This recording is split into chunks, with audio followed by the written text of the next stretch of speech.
Alhamdulillahi Rabbil Alamin.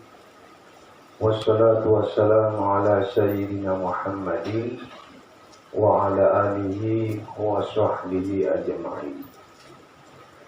Allahumma arinal haqqa haqqan warzuqna ittiba'ah wa arinal batila batilan warzuqna ijtinabah.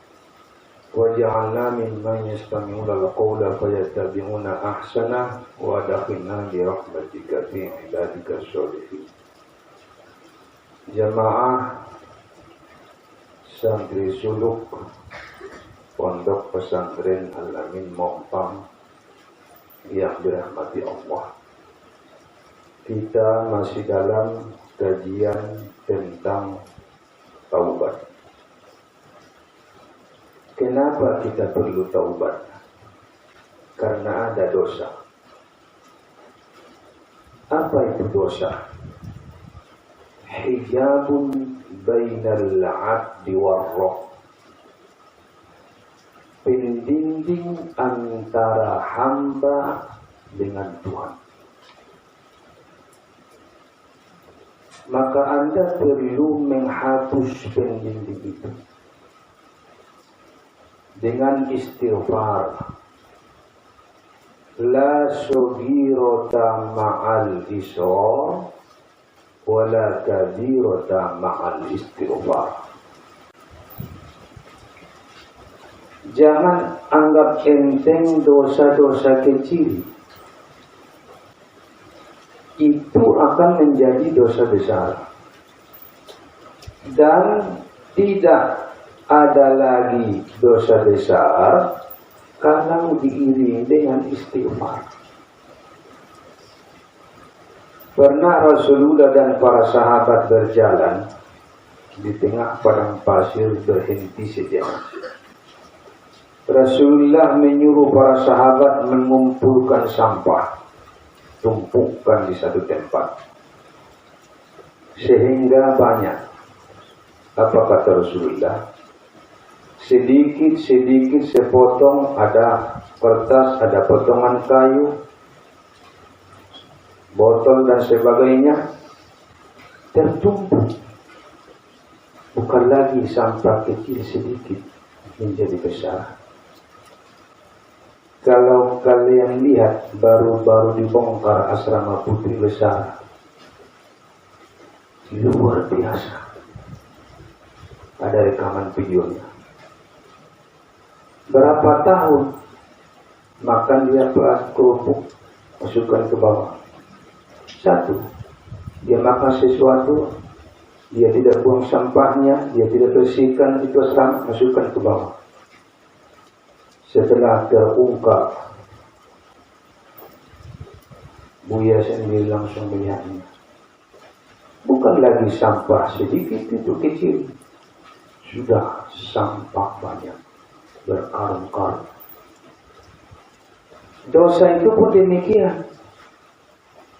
Dosa mata, dosa telinga, dosa tangan, dosa kaki, dosa zahir, dosa batin, dosa sengaja, dosa tidak sengaja, dosa malam, dosa siang.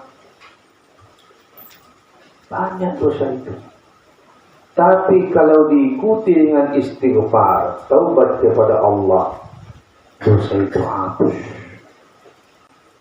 Sebanyak buih di lautan pun, sebanyak awan di langit. Kalau jujur dan ikhlas taubat kepada Allah, Allah ampuni. Kemudian untuk taubat kepada Allah perlu ilmu pengetahuan. Bagaimanakah engkau taubat dari dosa riba? Anda tidak tahu di situ ada dosa. Mempiutangkan uang kepada orang lain 1 juta, lalu kau minta bayarnya 1.100.000.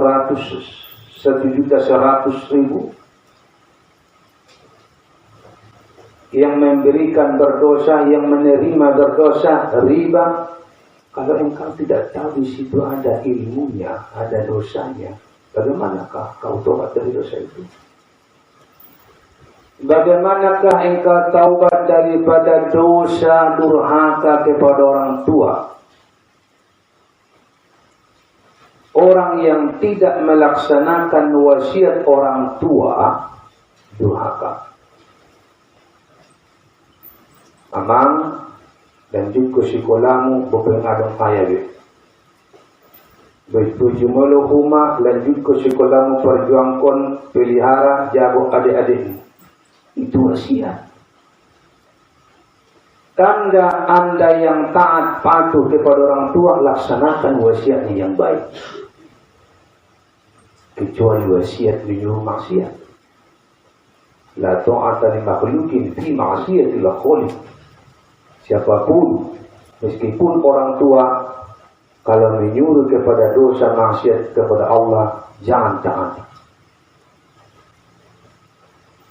Meskipun berbaju jubah, janggut panjang, serban tebal, tapi kalau tidak sesuai dengan syariat, jangan ikuti. Itu konsep. Supaya kita bersih daripada dosa. Kemudian, taubat dari dosa itu masih mudah. Karena tahu dia berdosa. Insaf dia, sadar dia, taubat dia. Dia ketahui dosanya, kesalahannya. Yang sulit taubat seseorang dari akidah, keyakinan, kepercayaan. Keyakinannya sesat. Iktikannya tidak lurus. Kepercayaannya lari dari ahli sunnah wal jamaah. Itulah keyakinannya. Itulah akidahnya. Itu gak mudah taubat. Berhujjah pun karena sudah itu keyakinannya, meskipun sesat, payah itu taubat. Maka anda harus belajar dari al-alim yang betul-betul yang punya ilmu. Cari mursyidmu yang mempunyai latar belakang akademik ilmiah, yang mempunyai sanad guru-guru sampai kepada Rasulullah. Tidak sembarang guru.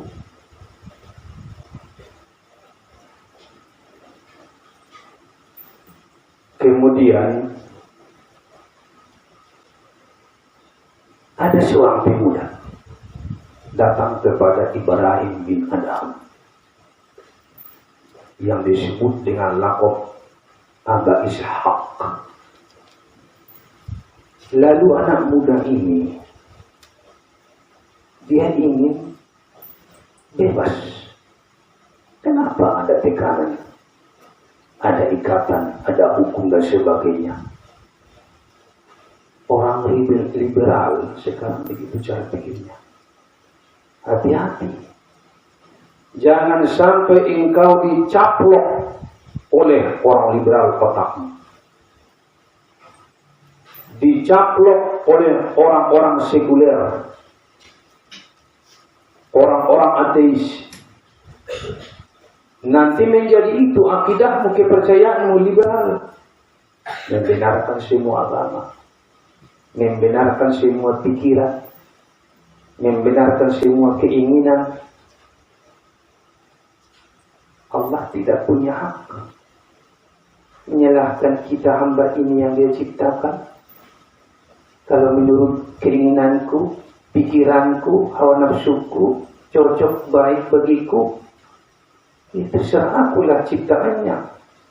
Gak perlu Tuhan ikut campur tangan kepada kita. Itu liberal.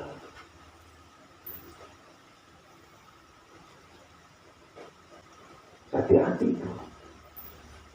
Mahasiswa kadang-kadang terseret kepada pemikiran liberal.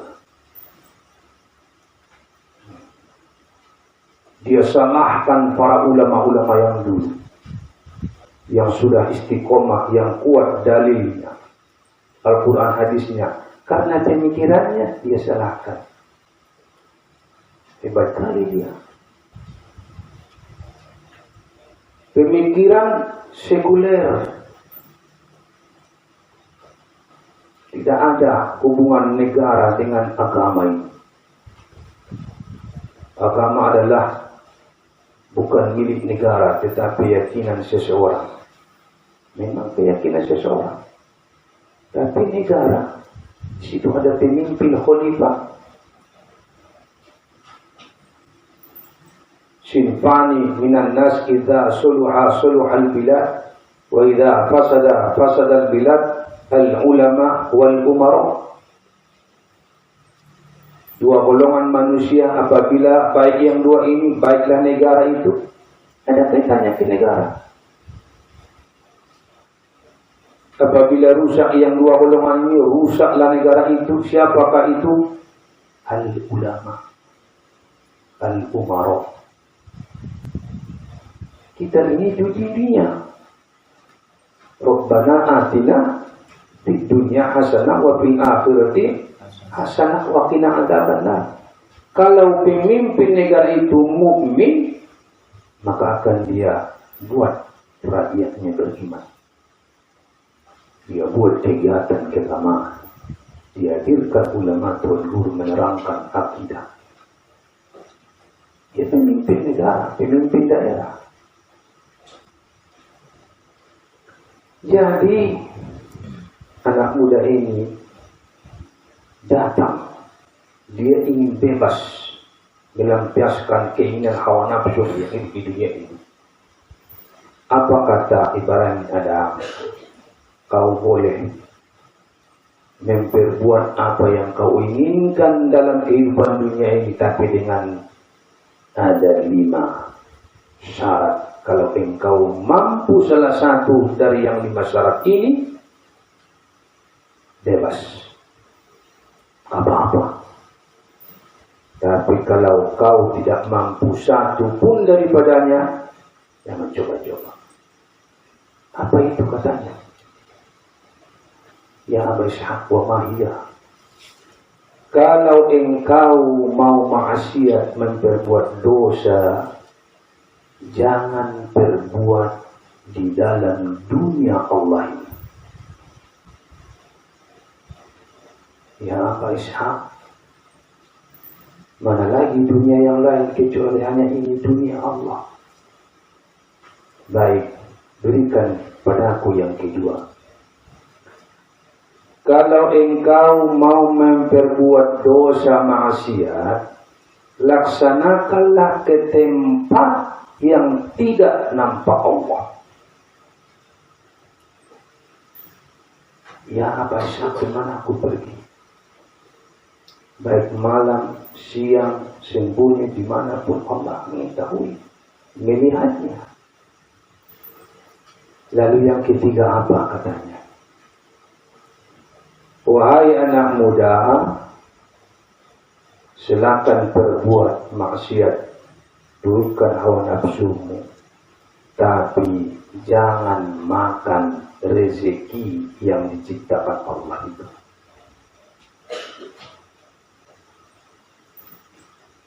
Apalagi ku makannya banyak semua ciptaan Allah, air, tumbuh-tumbuhan, buah-buahan, semua. Wahai anak muda, pikirkan itu. Seandainya kau di rumah seorang raja yang kaya raya, kau sudah diizinkannya bertempat tinggal di rumahnya,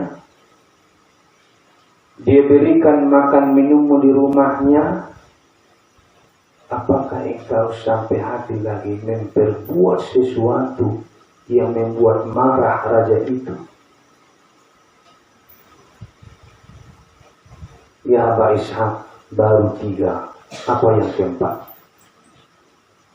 Kalau engkau masih berani memperbuat maksiat, nanti di saat datang malaikat maut mau mencabut nyawamu, bilang sama dia, jangan cabut nyawaku. Aku mau hidup selama, tidak mau mati. Ya Aba Ishaq, mana mungkin aku mampu kullu nafsin dha'iqatul maut. Bagaimanapun tingginya matahari akan tenggelam ke ufuk barat. Bagaimanapun panjangnya umur seseorang akan sampai ke dalam kubur. 4. Kalau begitu ya Aba Ishaq, masih ada satu lagi berikan padaku yang kelima. Wahai anak muda, boleh silakan kalau engkau masih mampu berada. Nanti di hari akhirat, kalau datang malaikat Zabania, malaikat Malik mau mencampakkan engkau ke neraka, katakan sama malaikat Zabania, jangan campakkan aku ke neraka. Ya Aba Ishaq, bagaimana aku bisa? Dia tidak pandang bulu. Siapa yang maksiat ke neraka, yang beramal soleh ke surga. Wahai anak muda, masih wajarkah engkau maksiat? Apa kata anak muda ini? Kafatni ya Aba Ishaq, inni atubu ilallah. Cukuplah ya Aba Ishaq, aku taubatlah kembali kepada Allah Subhanahu wa ta'ala. Apakah nanti taubat setelah tua? Kadang-kadang begitu. Waktu muda masih kau sering mengulangi. Nantilah waktu tua, baru disitu istiqomah sampai akhir hayatmu. Itu godaan setan. Hati-hati. Pikiranmu dicaplok oleh setan. Masuk akal logika. Bisa saja nanti engkau tidak sampai tua, masih muda. Innalillahi wa inna ilaihi raji'un. Berhasil setan iblis menggodamu, mati dalam keadaan maksiat, tidak taubat kepada Allah.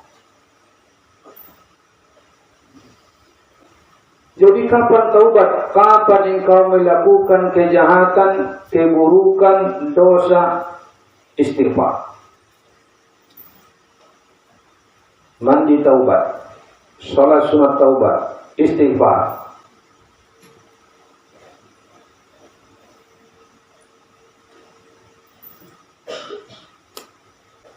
La tanzur ila sigoril ma'siyah, walakin unzur ila azamati man asoi.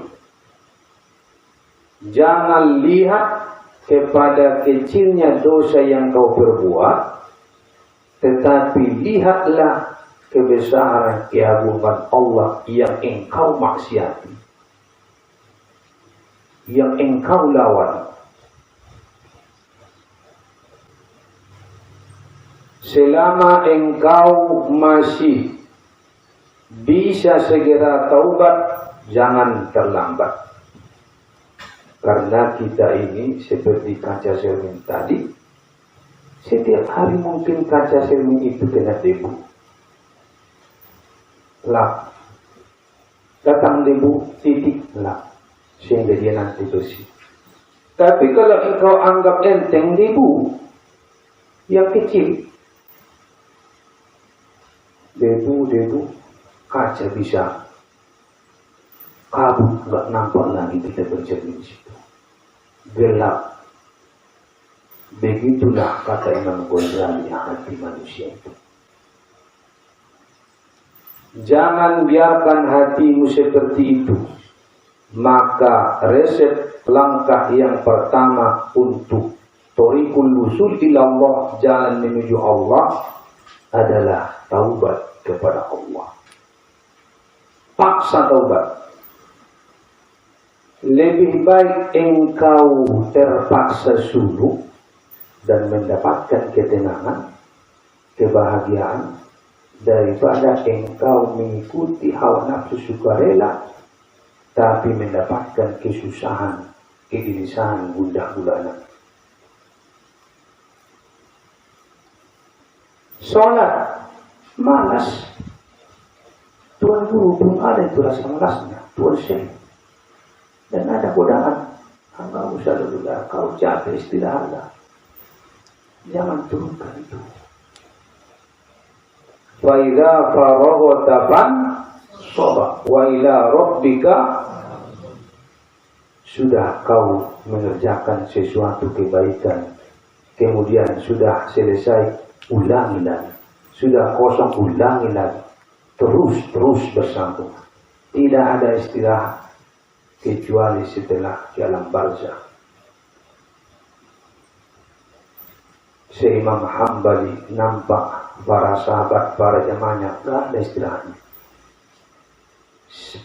Pagi subuh majlis taklim, mengajar, habis zuhur, habis asar, maghrib, isya, situ.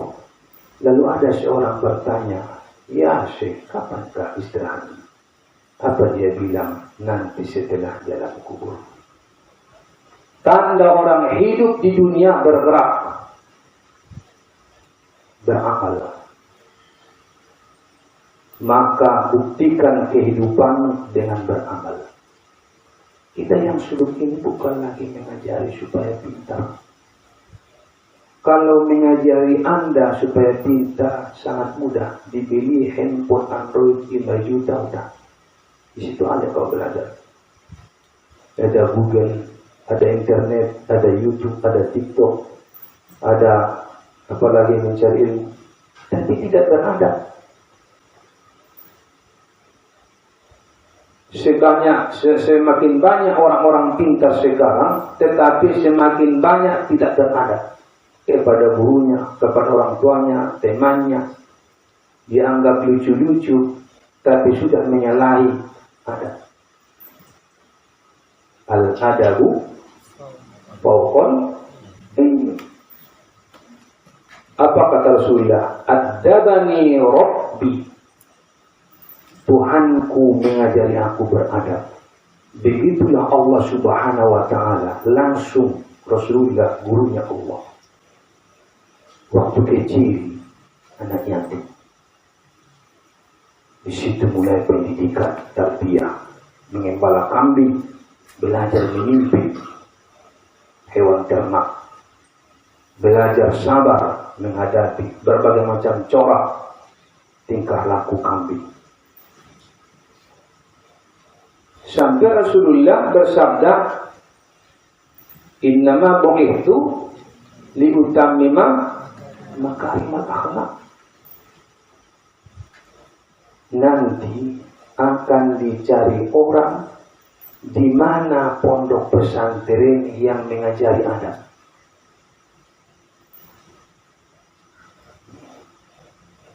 Di manakah adab itu ditorikon?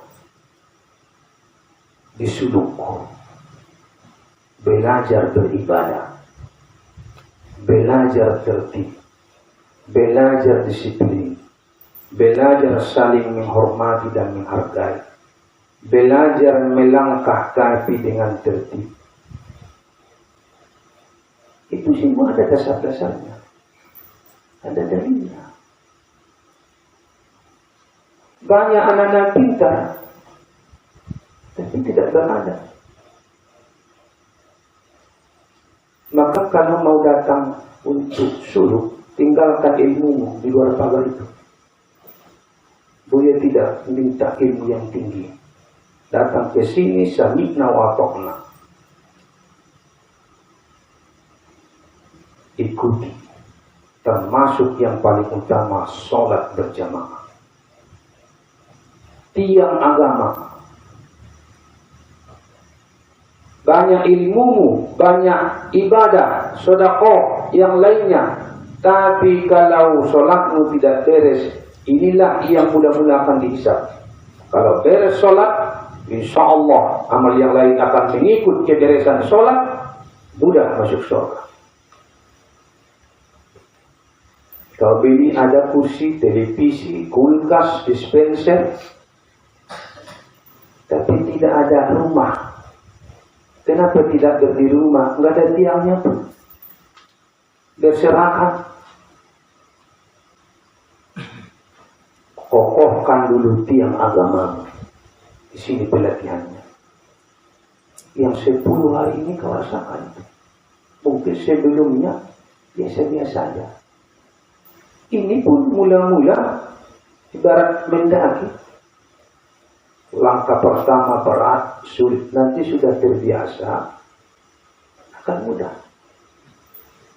Anda akan tidak merasa tertekan, terpaksa kalau kau ikuti tata tertib. Tata tertib kita setengah jam sebelum waktu sholat atau adzan sudah di sini. Disitulah kecerdasanmu melihat waktu. Menggunakan waktu, menggerakkan dirimu sesuai waktu target yang kau ikuti. Tanda-tanda ulama besar menghargai waktu.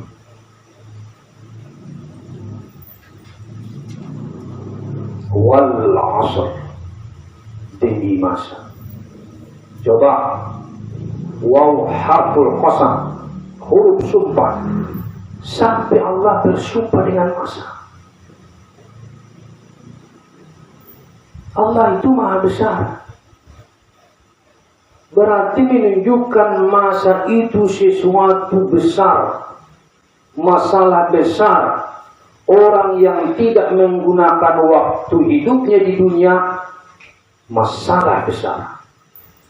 Orang yang menghargai umurnya waktu di dunia, keberuntungan besar, fauzan azimah. Ada 70 tahun dia hidup di dunia ini. Beriman, bertakwa, beribadah, sabar, soleh. Yang 70 tahun itu berkembang di akhirat, masuk surga, kebaikan yang akan dia temui. Ratusan tahun, ribuan tahun, miliaran tahun, kholidina fiha abada. Ada juga orang kafir, munafik, nggak mau beribadah, nggak mau sholat, engkar, mungkarat, maksiat. Sama-sama tahunnya 70, mewariskan api neraka. Maka kejahatannya berkembang di akhirat, masuk neraka ratusan tahun, ribuan tahun, miliaran tahun, selama-lama. Maka di dunia ini ujian. Kalau engkau berhasil, keberhasilan yang luar biasa. Tapi kalau engkau gagal, gagallah selamanya. Ingin ke dunia, tidak ada ujian dua kali. Kalau sudah keluar pengumuman, siapa yang lulus membawa ijazah kesuksesan bahagia, disambut orang tua, kaum pemilih, disambut bidadari surga. Siapa yang kalah, minta ujian kembali. Hanya sekali hidup. Maka latih dirimu menuntut ilmu, bukan untuk mencari harta, mencari kedudukan, untuk mendapatkan keselamatan di dunia dan di akhirat. Fa'tabiru ya ulil albab. Demikian alhamdulillahirabbil alamin. Bismillahirrahmanirrahim. Alhamdulillahirabbil alamin. Wassalatu wassalamu ala asyrafil anbiya'i wal mursalin wa ala alihi ajma'in. Allahumma ja'al jam'ana hadza jam'an marhuma wa tafarraqana min ba'di tafarraqan ma'suma. Rabbana atina fid dunya hasanah wa fil akhirati hasanah wa qina adzabannar. Wa sallallahu ala sayyidina Muhammad wa ala alihi wa sahbihi ajma'in. Walhamdulillahi rabbil alamin.